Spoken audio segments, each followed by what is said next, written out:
ಬೆಂಗಳೂರಿನಂತ ನಗರಗಳಲ್ಲಿ ಇಂಥ ಅತ್ಯಾಚಾರ ಎಲ್ಲ ಮಾಡ್ಲಿಕ್ಕೆ ಟ್ರೈ ಮಾಡುವಾಗ ಅದೆಲ್ಲ ಸಾಮಾನ್ಯ ಘಟನೆ ಅಂತ ಹೇಳ್ತಾರೆ ಗೃಹ ಸಚಿವರು. ಇದ್ರ ಬಗ್ಗೆ ನಿಮ್ದೊಂದು ಅಭಿಪ್ರಾಯ?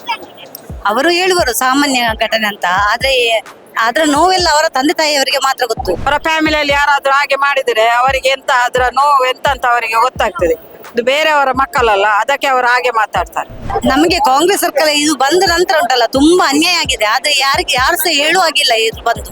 ಯಪ್ಪ, ಇಂಥ ಆಡಳಿತಿಗೆ ಸರ್ಕಾರ ಬೇಡ ನಮ್ಗೆ.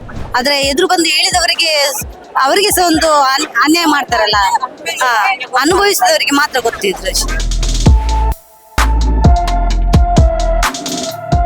ಬೆಂಗಳೂರಿನಲ್ಲಿ ಒಂದು ಮಹಿಳೆ ಮೇಲೆ ಅತ್ಯಾಚಾರ ಮಾಡ್ಲಿಕ್ಕೆ ಟ್ರೈ ಮಾಡಿದಾಗ ಅದೆಲ್ಲ ಸಾಮಾನ್ಯ ವಿಷಯ ಅಂತ ಹೇಳ್ತಾರೆ ಗೃಹ ಸಚಿವರು. ಇದ್ರ ಬಗ್ಗೆ ನಿಮ್ದು ಅಭಿಪ್ರಾಯ? ಅದು ಅವರ ಮಕ್ಕಳನ್ನು ಹಾಗೆ ಮಾಡಿದರೆ ಅವರಿಗೆ ಗೊತ್ತಾಗ್ತದೆ. ಅವರ ಫ್ಯಾಮಿಲಿಯಲ್ಲಿ ಯಾರಾದ್ರೂ ಹಾಗೆ ಮಾಡಿದರೆ ಅವರಿಗೆ ಎಂತ ಅದರ ನೋವು ಎಂತ ಅಂತ ಅವರಿಗೆ ಗೊತ್ತಾಗ್ತದೆ.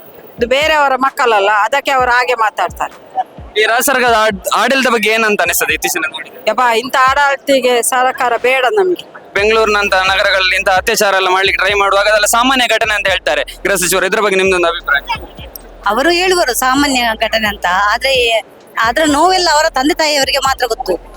ಹಾಗೆ ಆಗ್ಬಾರ್ದು. ನಾವು ಇದ್ದು ಏನ್ ಪ್ರಯೋಜನ? ಈ ಅದಕ್ಕೆ ರಾಜ್ಯ ಸರ್ಕಾರದ ಆಡಳಿತ ಬಗ್ಗೆ ಏನಂತ ಅನಿಸ್ತದೆ? ನಮಗೆ ಕಾಂಗ್ರೆಸ್ ಸರ್ಕಾರ ಇದು ಬಂದ ನಂತರ ಉಂಟಲ್ಲ ತುಂಬಾ ಅನ್ಯಾಯ ಆಗಿದೆ, ಆದ್ರೆ ಯಾರು ಸಹ ಹೇಳುವಾಗಿಲ್ಲ ಇದು ಬಂದು. ಆದ್ರೆ ಎದುರು ಬಂದು ಹೇಳಿದವರಿಗೆ ಅವರಿಗೆ ಸಹ ಒಂದು ಅನ್ಯಾಯ ಮಾಡ್ತಾರಲ್ಲ, ಅನುಭವಿಸಿದವರಿಗೆ ಮಾತ್ರ ಗೊತ್ತಿದ್ರು ಅಷ್ಟೇ.